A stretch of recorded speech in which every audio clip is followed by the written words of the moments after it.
vaut d'avoir un pape africain. Parce que ce que je vois ici, dans mon pays, la RDC, l'activisme politique des clergés me fait croire qu'il faut vraiment un pape de notre continent d'abord, parce que nous sommes encore à la phase très bas où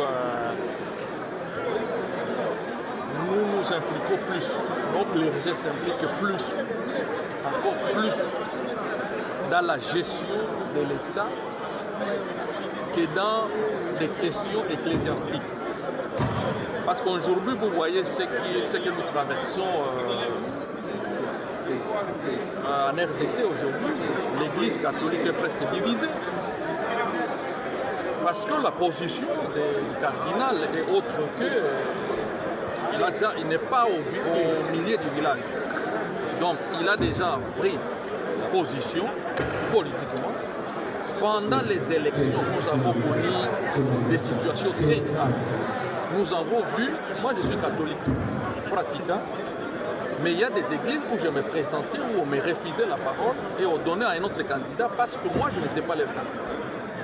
Parce que tout simplement j'étais derrière un candidat que le cardinal ne soutenait pas. Alors, si on prenait notre cardinal, par exemple, si on prenait notre cardinal de la RDC comme pape, on allait vivre la politisation à outrance de l'Église catholique. Donc, je soutiens ce qui est passé et je dis que nos prières viennent à exaucer nos prières et voilà qu'il y a un autre pape. Moi, je les soutiens. L'actualité politique reste également dominée par cette guerre entre la Cour constitutionnelle mais également l'Assemblée nationale sur l'affaire Kounkamaloudio, de l'ancien Premier ministre Augustin Matata. Moi, je suis député élu de l'IDPS et je suis de la majorité. Le député qui est accusé, il était Premier ministre. Vous savez qu'en 2016, en 2015, dans cette salle, j'avais moi-même fustigé le financement de Kounkamaloudio.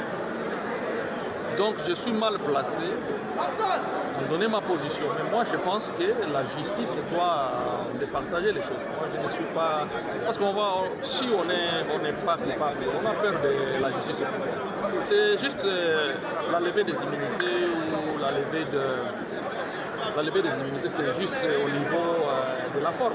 Mais si le fond, vous savez que vous n'avez rien pris, pourquoi avoir peur? Vous allez avoir peur de quoi? Vous allez vous défendre et puis, moi, je ne suis pas dans ces guerres-là. Moi, je pense que moi, à sa place, je m'amènerai à la justice moi-même. Et puis, si je ne me reproche de rien, pourquoi avoir peur? Il y a certains députés qui ont pris une décision.